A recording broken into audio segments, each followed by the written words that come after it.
Chapter number 8, Propagation of Sound. Chapter number 8, Propagation of Sound.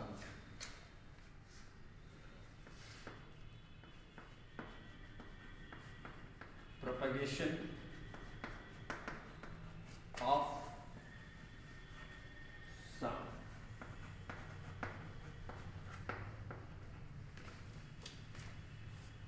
Before I start the formal introduction or some specific heading of this chapter, let me explain some concepts which is prerequisite to understand what is sound. What is sound? It is prerequisite. So guys, first term we will learn what is a wave. What is a wave? A wave. Wave is a disturbance. Wave is disturbance created in a medium. Wave is a disturbance created in a medium which carry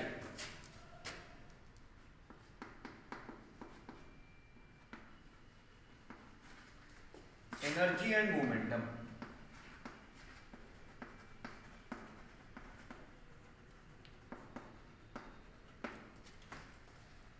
For example, you are sitting in front of a pond.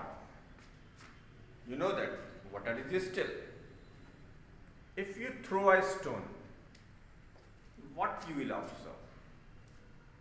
There is some circular disturbance is created in the medium.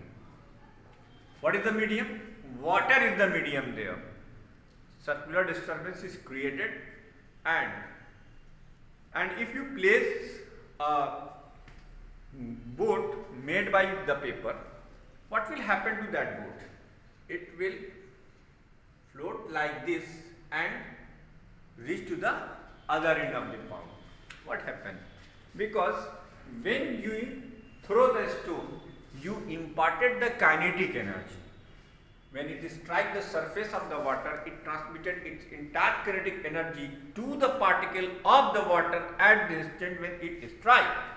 So then this energy will create a disturbance which will not simple as the motion you observed in the last chapters of motion in 1 or 2 dimension.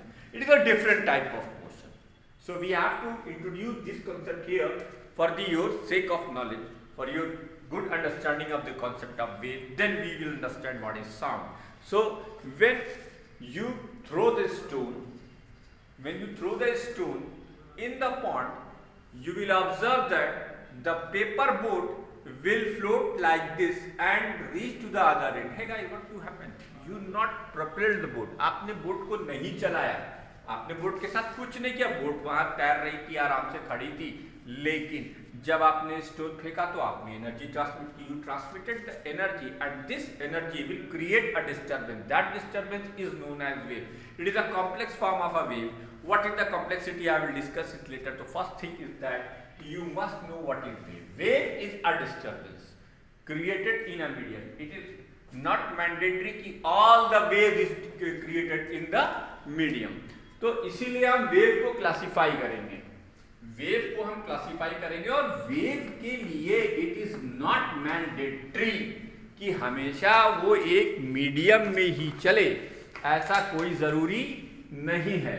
तो प्यारे बच्चों, wave को हम यहाँ पर 3 part में classify कर देते हैं. 3 पार्ट में क्लासिफाई कर देते हैं. पहला पार्ट आपका मैकेनिकल वेव. ये है मैकेनिकल वेव. ठीक, मैकेनिकल वेव सिंपली आप समझ रहे होंगे. अगर मेरा पुराना वीडियोस आपको याद, you understand what is mechanical. Word mechanical means we are talking about the something in which work is involved by some machine. That is mechanics. So mechanical work. तो ये मैकेनिकल वर्क से generate होने वाली mechanical wave. अब जरा उस example को ध्यान से सुनो। मैंने तालाब में पत्थर फेंका, मैंने काइनेटिक एनर्जी इंपार्ट की। वो काइनेटिक एनर्जी किसको मिली? पार्टिकल, वाटर के पार्टिकल्स को। वाटर के पार्टिकल अपनी जगह अप एंड डाउन मोशन करते रहे और साथ में एनर्जी एडजेसेंट पार्टिकल को ट्रांसफर करते रहे।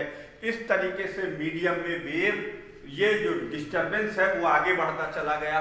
अच्छा, जब बोट आगे की तरफ बढ़ रही थी तो पीछे का जो पानी है वो आप देखेंगे कि वो शांत होता चला जाएगा और फाइनली बोट जब किनारे पे लग जाएगी तो फिर वहां पर कोई डिस्टरबेंस नहीं रह जाएगा। तो ये मैकेनिकल वेव।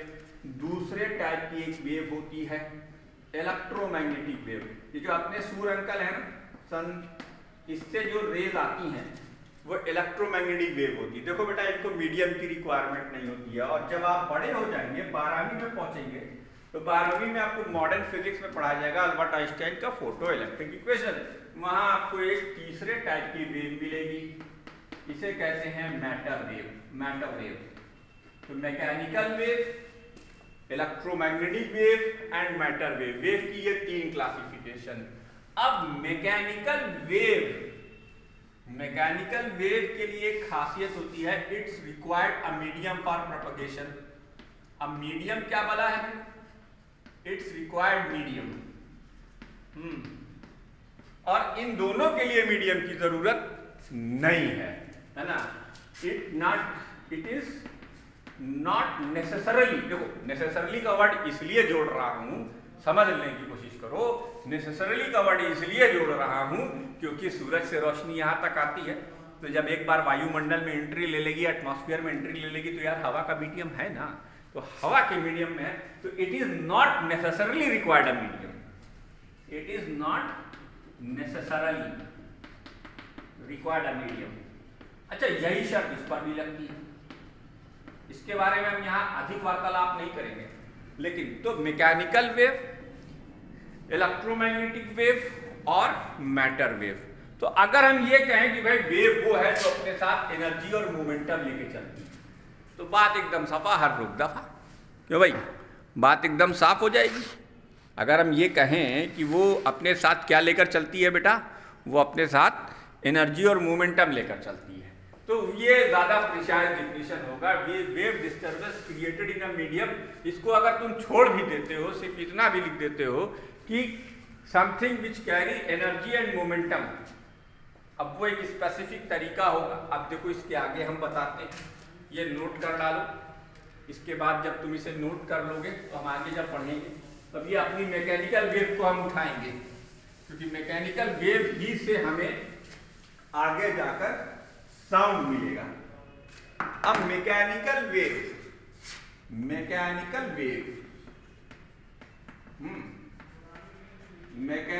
वेव की 2 क्लास हम यहाँ पे तुम्हारे लेवल पर हम बता देते हैं, जिसमें अभी बहुत सारे चीजें हैं जो कि अभी ना जानो, बाद में जानना 11th में, ठीक है।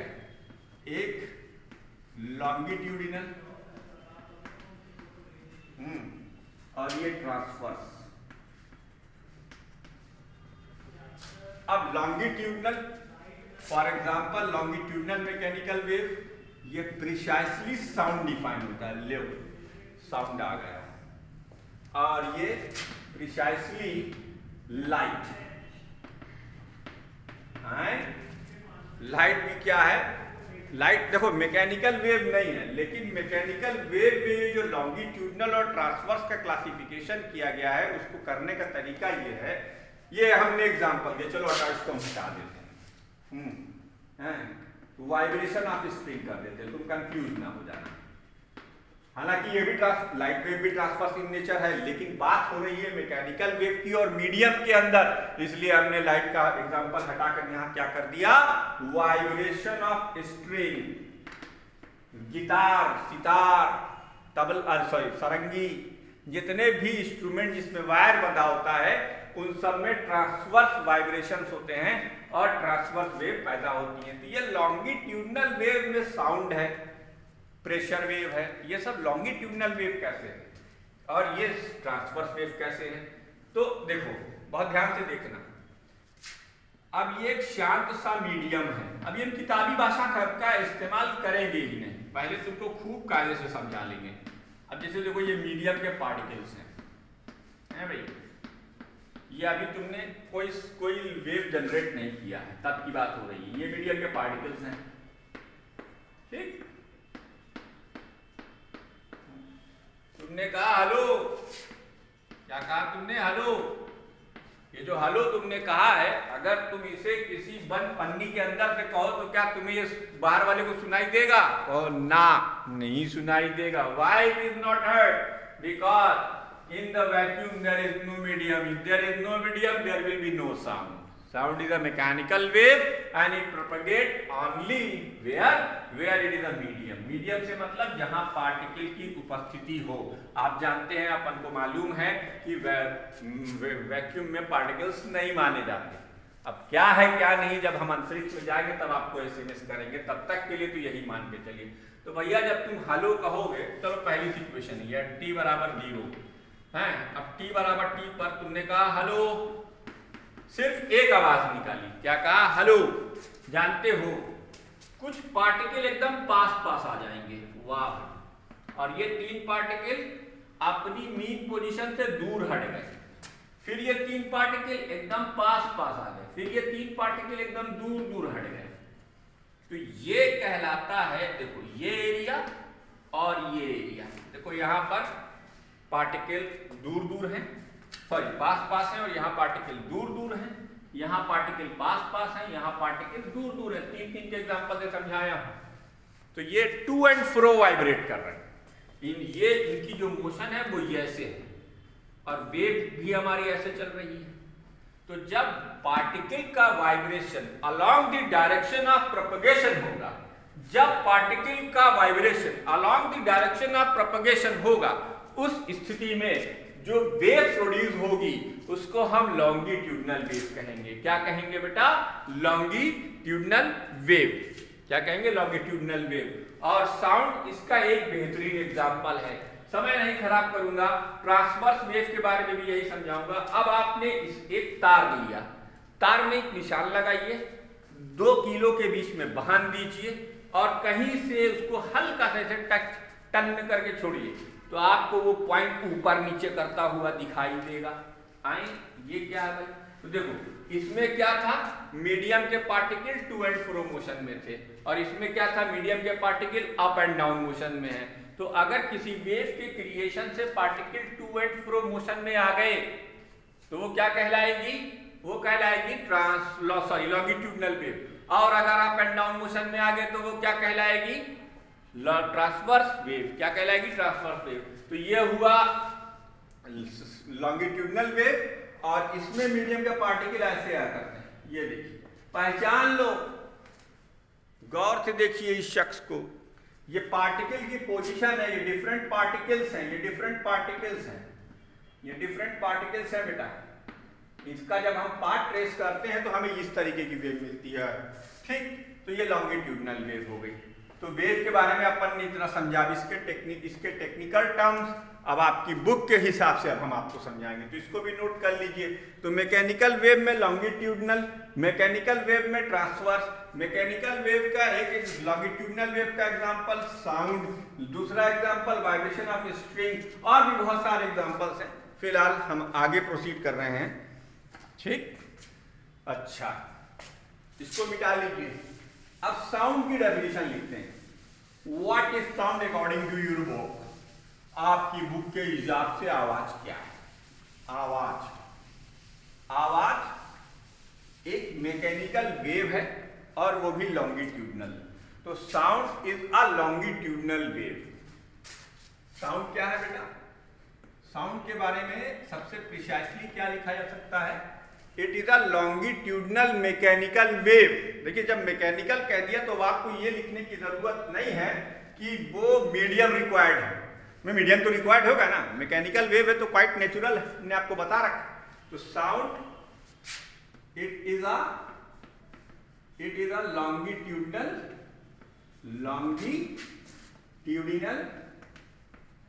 Mechanical wave. ये क्या है बेटा? Longitudinal mechanical wave.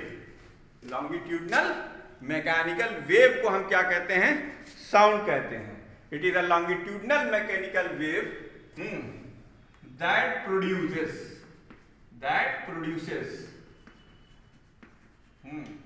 sensation of hearing when fall on eardrum. ये मेरी अपनी डेफिनेशन है। It is a longitudinal mechanical wave that produces sensation of hearing. अच्छा देखो, यहीं से लाइट की भी एक प्यारी सी डेफिनेशन बता देता हूं तुमको। What is a light? Light is a transverse wave। बेटा मैकेनिकल मत लिख देना प्लीज, बस मैकेनिकल का वर्ड हटा देना। Light is a transverse wave. Transverse mechanical की जगह electromagnetic wave which that produces sensation of visibility. भाई लाइट नहीं रहेगी कमरे में तो तुम कितना भी मेकअप मार लो तुम दिखाई नहीं दोगे। मेकअप करने के बाद भी लोग क्या कहते हैं? Light, camera and action. तो लाइट मारना जरूरी, बिना लाइट के कुछ दिखेगा नहीं, तो वो produce the sensation of vision. और साउंड के साथ क्या है? आवाज तभी पता लगेगी जब आपका ईयर आपका उसको सुनने के काबिल हो, यानी आप बहरे ना हो। Don't mind, it is a longitudinal mechanical wave that produces sensation of hearing when fall on eardrum। इतनी बड़ी डेफिनेशन लिख दोगे कोई काट नहीं पाएगा। when fall on ear, भाई कान से ही सुनते हैं ना हम लोग, कहीं और से तो सुनते नहीं। तो hearing when fall on ear, बस ये साउंड की हो गई, ये साउंड की क्या हो गई? डेफिनेशन हो गई, है ना। अब तुम इस अपनी किताब उठा के देखोगे तो एक तो मुंह से तार बांधे हैं, टन से उसको उठाई तो सुनो, तार के अंदर जो मोशन है वो मोशन है ट्रांसवर्स वेव की, और जो आवाज निकली है टन, ये है साउंड वेव। ये क्या है? Sound wave. वैसे ही कभी लैब में आइएगा तो मैं आपको ट्यूनिंग फॉर्क दिखाऊंगा। जब आप किसी के रबर पैड पर ऐसे मारते हैं तो उसमें यूं करके वाइब्रेशंस होते हैं, एक्सिलेशंस होते हैं, तो वो क्या कहलाता है? वो भी एक तरीका, जो टन से आवाज होगी वो साउंड होगा, और जो वाइब्रेशंस होगा वो जो है टू एंड फ्रो वाइब्रेशंस है। तो ट्यूनिंग फॉर्क का वाइब्रेशन भी कैसा होता है? लॉन्गिट्यूडनल होता है। ठीक है, आवाज वाली जितनी भी वाइब्रेशंस होंगे, जितनी भी वेव्स होंगी, वो सब क्या होंगी? लॉन्गिट्यूडनल होंगी। आपकी किताब में एक और एग्जांपल दिया हुआ है, मैंने देखा है, एक पेंडुलम है। पेंडुलम क्या होता है बेटा? एक रस्सी, एक पतली सी स्ट्रिंग से एक भारी सा लोहे का टुकड़ा बांध दो, उससे किसी सस्पेंड कर दो किसी पॉइंट से, उससे इधर उधर करो, तो ये पेंडुलम हो गया। अब इस पेंडुलम के ऊपर अगर आपने ट्यूनिंग फॉर्क मार दिया, टन से आवाज हुई, इधर उधर घूमा, तो ये भी क्या है? वेव की एग्जांपल है। To and forth motion, back and forth motion. तो ये सारे एग्जांपल्स हैं, आप अपनी बुक से पढ़ सकते हो। इसमें से कुछ आने लायक चीज नहीं है, 4, 5, 6 एक्सपेरिमेंट। ठीक है, अच्छा अब एक काम की बात देखो, मैंने क्या कहा? टन की आवाज निकली, तो एक वाइब्रेटिंग बॉडी जो होती है वो सोर्स ऑफ साउंड हो सकती है। मैंने जहां भी टन करा, वहां पर आपने क्या देखा कि हमने मारा, जब मारा तो वो झनझनाया, तार झनझनाया, पेंडुलम झनझनाया। तो ये जो झनझनाना है इसी को हम वाइब्रेशंस कहते हैं, और ये जो कराती हुई बॉडी होती है उसको हम वाइब्रेटिंग बॉडी कहते हैं। तो एक वाइब्रेटिंग बॉडी जो होती है वो सोर्स ऑफ साउंड होती है। तो एक इंपॉर्टेंट पॉइंट मिलता है हमको नोट करने के लिए कि what is the source of sound. तो अ वाइब्रेटिंग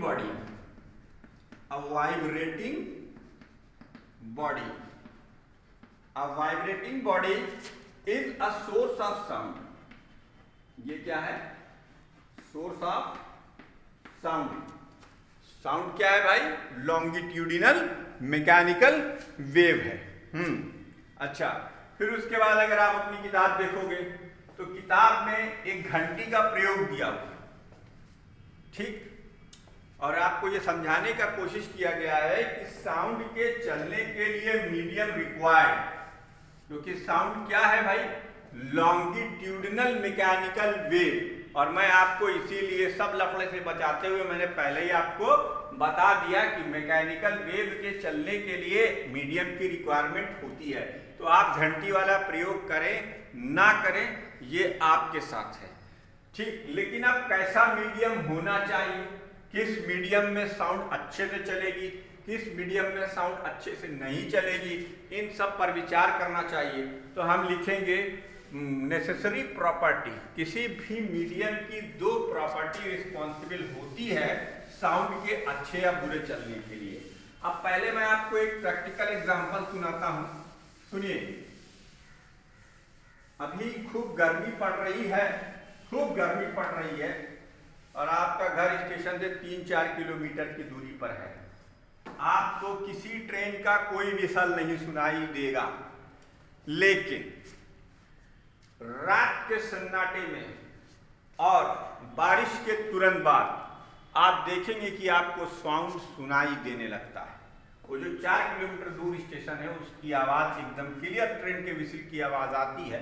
इसकी वजह क्या है भाई? आपका घर भी वहीं है, स्टेशन भी वहीं है, ट्रेन दिन में भी आई थी, ट्रेन रात में भी आई है, हॉर्न दोनों के ड्राइवर ने बजाया है, लेकिन दिन वाला ड्राइवर का हॉर्न क्या कमजोर पड़ गया था? नहीं। वजह क्या है कि मीडियम के पास कुछ स्पेसिफिक प्रॉपर्टी होनी चाहिए ताकि आप साउंड को सुन सकें। तो दो प्रॉपर्टी हैं, property of the medium, properties of the medium for the propagation of sound, for the propagation of sound, sound के propagation के लिए properties, propagation of the sound। Number 1 inertia. वाह, अब इनर्शिया वही इनर्शिया जो सर आइजैक न्यूटन के laws में आपने पढ़ा था। The property of a body by virtue of which it has tendency to resist in its state of rest or uniform motion or direction or rotational motion or electrical condition। ये 5 जगह पे inertia define होता है। तुम एक simple सी बात याद रखो, the inability of the body to change its state itself, the inability of a body to change its state itself is known as inertia। तो किसी भी मीडियम में इनर्शियल प्रॉपर्टी का होना जरूरी है, लाजमी है, अगर आप वहां से साउंड को चलवाना चाहते हैं। और नंबर 2 प्रॉपर्टी होती है इलास्टिक प्रॉपर्टी। अब ये क्या बोला है? Elastic property. अच्छा, एक पतीली लीजिए स्टील, उसे उठाकर पटक दीजिए, क्या ऑब्जर्व करेंगे आप? डेंट आ गया, ठीक है, डेंट आ गया, गुस्सा आ गया, मम्मी को पीट डाला, पापा आए, उनको बताया भाई डेंट आ कर दिया बिटिया ने हमारी या बेटा ने हमारा पतीली आज पटक दिया जिसमें हम चावल बनाते। बड़ी फेवरेट पतीली थी, उनकी मम्मी ने उनको गिफ्ट की थी। तो पापा कहेंगे अच्छा लाओ हम इसको सही करा लाते। वो जाएंगे एक बर्तन वाले के पास और वो बड़ी स्टाइल से उसमें जो है हथौड़ी मारेगा। कभी मौका लगे तो आप भी बर्तन वाले के विजिट करके देख सकते हैं। तो ये जो प्रॉपर्टी है जो पतीली का ओरिजिनल शेप वापस ले आई, इसी प्रॉपर्टी को हम इलास्टिसिटी कहते हैं।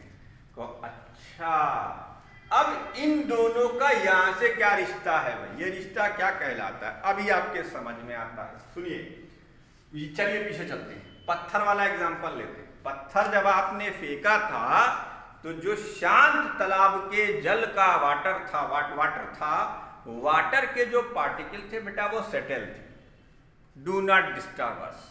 वो मतलब कह नहीं रहे थे, लेकिन उनका मतलब यही था, यानी उनके पास इनर्शिया ऑफ रेस्ट था। ठीक है भाई। अब आपने क्या काम करा? आपने पत्थर मार दिया, बेचारा डिस्टर्ब हो गया, अपनी जगह से हट गया, अपोज किया उसने, वो विरोध करेगा, हिम्मत हटाओ, लेकिन आपकी ताकत ज्यादा है, पत्थर गिरा रहे हैं, तो बेचारा अपनी जगह से डिस्प्लेस होगा। लेकिन जरा सोचो कि अगर सारे पार्टिकल अपनी जगह से डिस्प्लेस करते तो एक पत्थर की वजह से आपके बहुत सारा पानी तालाब के बाहर निकलकर आपको भिगा के पता नहीं कहाँ पड़ जाता, लेकिन ऐसा नहीं होता, क्योंकि इनर्शिया तुरंत रोल में आता है और वो खिसके हुए पार्टिकल को वापस अपनी जगह पे ले आता है। जैसे उसी तरीके से जैसे आपकी पतेली ने अपने शेप को रिगेन कर लिया और आप दोबारा पीटने से बच गए। You save from the double pitai because of your papa's doing malai. Okay, so don't eat malai. This is two important things which is prerequisite for the propagation of the sound in the medium. इसीलिए एक pipe लीजिए, लंबा सा pipe 100 metre 200 metre का, हाँ ठीक है, अपने एक दोस्त को उस कोने पर खड़ा कर दीजिए और बोलिए हेलो, और वहीं पर आप वो हेलो बोलिए।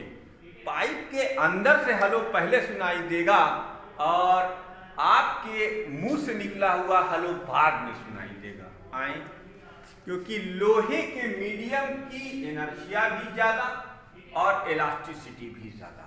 तो जिस मीडियम की इनर्शिया और इलास्टिसिटी ज्यादा होती है वहां साउंड बहुत अच्छे से प्रोपगेट करता है, साउंड बहुत अच्छे से प्रोपगेट करता है। तो for the propagation of the sound in a medium pre-required quality is what?